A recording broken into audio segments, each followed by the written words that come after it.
Imagine a world where the impossible becomes possible. A world where boundaries of life and death blur and mystery thrives.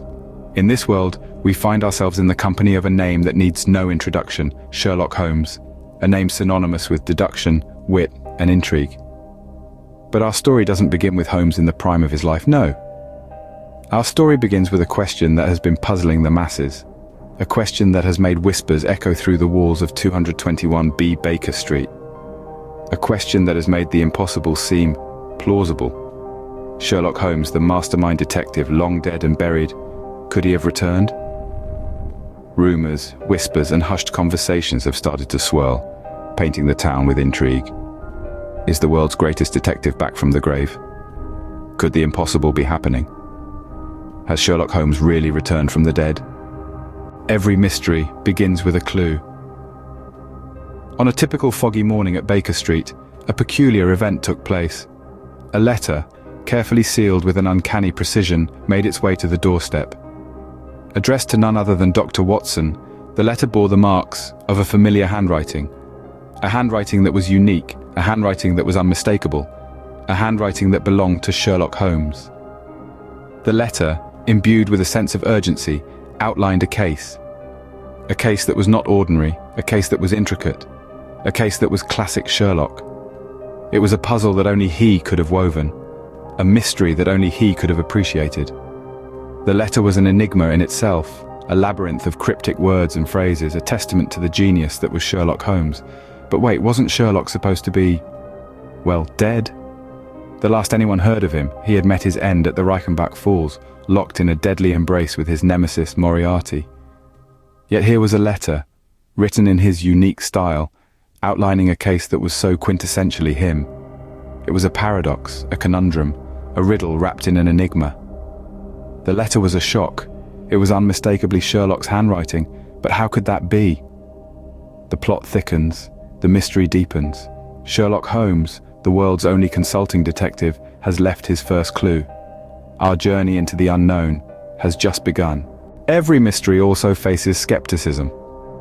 And our dear Dr. Watson was no exception to this rule. He found himself on the precipice of disbelief, teetering between shock and skepticism.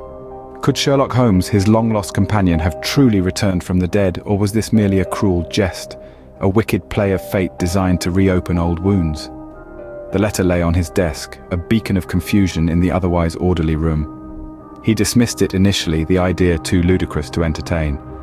Yet there it was, insistent in its presence, a ghostly echo of a friendship that was no more. The handwriting was unmistakably Sherlock's, each curve and dip of the ink a testament to the man's distinctive flair. The style of communication, the choice of words, the cryptic undertones, they all screamed of the detective's unique touch. Yet, it was this very resemblance, this uncanny mirroring of Sherlock's mannerisms that made Dr. Watson skeptical. Could someone be playing a cruel joke on him? Could someone have studied Sherlock so closely as to mimic him to perfection? It seemed improbable, yet more plausible than the alternative, that Sherlock was alive. But as he sat in the silent room, the letter casting a long shadow on his desk, Dr. Watson couldn't shake off the feeling of unease. He was caught in a vortex of doubt and intrigue. Was this really a joke? Or was it something more? Dr. Watson couldn't shake off the feeling of unease. Was this really a joke, or was it something more? The mystery deepens with each passing moment. The air is thick with intrigue, the plot thickens, and our hearts beat a little faster. What could be more exciting than a second clue? But this isn't just any clue. No, this clue is a coded message, a secret language known only to two people in the entire world. Sherlock Holmes, the master detective supposedly lost forever, and his loyal companion, Dr. John Watson. This cryptic note, a curious tangle of letters and numbers, is a testament to their unique bond, a language they forged in the fires of countless investigations. It's a method they use to confuse their enemies, to hide their strategies in plain sight. And now it appears in the hands of those who knew them best, sparking a glimmer of hope, fanning the flames of a mystery that seems to grow more fascinating with every second. Decoding this message isn't a task for the faint-hearted. It requires patience and a deep understanding of Sherlock's unique mind. But as the symbols are translated, a clear message begins to emerge. It's a location, an address, hidden within the intricate labyrinth of coded language. But it's not just any location. It's a place etched in the history of Sherlock Holmes and Dr. Watson. A place where many of their most extraordinary adventures began. The question that looms now is why this location? Is it a trap or perhaps a meeting point? Could it be a breadcrumb left by Sherlock himself? An invitation to uncover the truth? The thrill of the unknown sends shivers down our spines. The anticipation is almost unbearable. But one thing is certain. Each clue brings us a step closer to solving the enigma. The coded message was a secret only Sherlock and Watson shared. Could this really be a coincidence? Well, dear friends, this is a mystery that begs to be solved, a tale that yearns to be told. So hold your breath as we step into the unknown, eager to uncover the truth hidden in the shadows of the past. To be continued. Sometimes the truth is stranger than fiction. The enigma that had come to be known as Sherlock Holmes's resurrection was no exception. Our dependable Dr. Watson found himself drawn into a labyrinth of uncertainty and intrigue. His curiosity, as always, was his guide, and he decided to pursue the clue that had materialized in a most unexpected way. Dr. Watson, a man of science, was not easily led astray by flights of fancy. Yet the peculiar circumstances surrounding Sherlock's supposed demise and the subsequent clues pointing towards his return were enough to pique anyone's curiosity. The question lingered in his mind. Could Sherlock Holmes, his friend and partner in countless adventures, really have returned from the grave? With the clue clutched in his hand and a sense of anticipation filling his heart, Dr. Watson found himself standing in front of a location that seemed eerily familiar. As he made his way through the shadowy corners of the place, he noticed a figure standing in the distance. The silhouette was unmistakable. It bore a striking resemblance to the detective who had supposedly been lost to the world.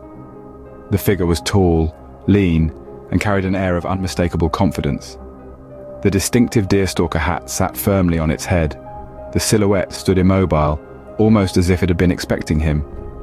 The figure turned, and the flickering light fell on its face. It was a face that Dr. Watson had seen countless times, a face that he had mourned, a face that he had missed. The figure's eyes met Dr. Watson's. There was a glimmer of recognition, a hint of familiarity, and a touch of the old mischievous sparkle that had always been a part of Sherlock's persona. As he stood there staring at the figure, Dr. Watson found himself grappling with disbelief and hope. The figure turned, and Watson could hardly believe his eyes. Was this really Sherlock Holmes? The answer to that question, my friends, was just around the corner, waiting to be discovered. But that is a tale for another time.